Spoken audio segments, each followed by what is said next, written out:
Hi friends, welcome to achievement zone YouTube ఛానల్ని ఎవరైనా subscribe చేసుకోకపోతే సబ్స్క్రైబ్ అయితే చేసుకోండి. సో మరొకసారి మీ ముందుకు తెలంగాణ ఐసెట్కి సంబంధించి మంచి అప్డేట్ అయితే వచ్చాను.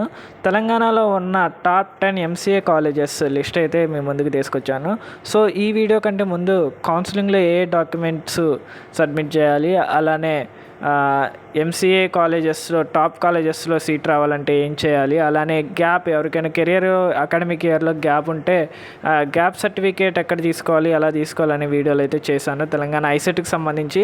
ఆ వీడియోలు అయితే చూసేయండి. సో ఈ వీడియోలో మనం తెలంగాణలో ఉన్న టాప్ 10 ఎంసీఏ కాలేజెస్ గురించి అయితే తెలుసుకుందాం. సో మ్యాక్సిమం అయితే ఈ కాలేజెస్ అన్ని హైదరాబాద్ సరౌండింగ్స్లోనే ఉంటాయన్నమాట.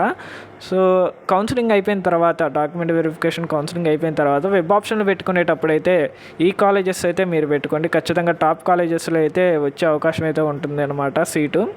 సో ఎవరైతే ఎంసీఏ చేయాలనుకుంటున్నారో వారు మాత్రం ఈ వీడియో అయితే చూడండి. టాప్ 10 ఎంసీఏ కాలేజెస్ లిస్ట్ అయితే మీ ముందుకు చెప్తున్నాను. So here we go. Top MCA colleges in Telangana 2024. First వచ్చేసి Osmania university campus, main campus. Osmania university main campus అయితే ఎంసీఏకి ఫస్ట్ ప్లేస్లో ఉందన్నమాట, టాప్ ప్లేస్లో ఉంది.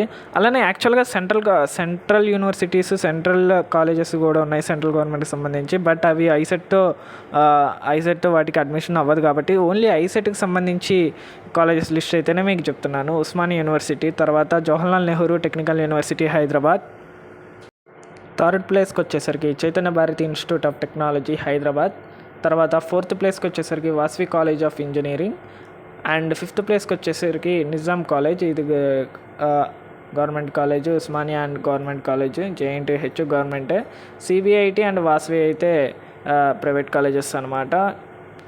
ఇవైతే top 5 colleges. And next colleges అయితే చూసుకుందాం ఇప్పుడు. సిక్స్త్ కాలేజ్ వచ్చేసరికి గురునానక్ యూనివర్సిటీ హైదరాబాద్. తర్వాత 7th వచ్చేసరికి సిఎంఆర్ కాలేజ్ హైదరాబాద్. తర్వాత 8th వన్ వచ్చేసరికి మల్లారెడ్డి కాలేజెస్ అనమాట. ఇవి 2-3 బ్రాంచెస్ ఉన్నాయి కదా హైదరాబాద్లో, ఎక్కడైనా పర్లేదు, బాగానే ఉంటుంది ఎంసీఏ. ఇందులో ఇంజనీరింగ్ సంబంధించి కాలేజెసే కాబట్టి ఎంసీఏ అయితే మల్లారెడ్డిలో బాగానే ఉంటుంది. తర్వాత 9th వన్ వచ్చేసరికి Srinidhi institute of technology Hyderabad. ఇది కూడా క్యాంపస్ ప్లేస్మెంట్స్ అయితే చాలా బాగుంటాయని విన్నాను. లాస్ట్ వన్ వచ్చేసరికి KG Reddy college of engineering అనమాట. ఇవైతే టాప్ 10 కాలేజెస్. ఇందులో చదువుకుంటే అయితే మీకు ఎంసీఏ అయితే మంచి కాలేజెస్ అనమాట, ఎంసీఏకి కాలేజెస్. అలానే ఇందులో గవర్నమెంట్ కాలేజెస్, నిజాం కాలేజ్ కానీ ఉస్మానియా కానీ తీసేస్తే మిగతా ప్రైవేట్ కాలేజెస్ ఏవైతే ఉన్నాయో వాటిలో అయితే మంచి క్యాంపస్ ప్లేస్మెంట్స్ వచ్చే అవకాశం అయితే ఉందన్నమాట. సో మీరు ఏ కాలేజీకి వెళ్ళినా కూడా బయట సరిగా జాబ్స్ లేవు కాబట్టి మ్యాక్సిమం ప్రైవేట్ కాలేజ్, డబ్బులు ఎక్కువైనా పర్వాలేదు, ప్రైవేట్ కాలేజెస్లోనే ఎంసీఏ అయితే చేయండి. క్యాంపస్ ప్లేస్మెంట్ ద్వారా మంచి జాబ్ అయితే కొట్టండి. ఎందుకంటే బయట మార్కెట్లో జాబ్స్ అయితే లేవన్నమాట. మీరు క్యాంపస్ నుంచి బయటకు వచ్చి జాబ్ కొట్టడం అయితే చాలా కష్టం. వీడియో మీకు నచ్చిందని ఆశిస్తున్నాను. వీడియో నచ్చితే లైక్ చేయండి, షేర్ చేయండి. అలానే అచీవ్మెంట్ జోన్ యూట్యూబ్ ఛానల్ని అయితే సబ్స్క్రైబ్ చేసుకోండి.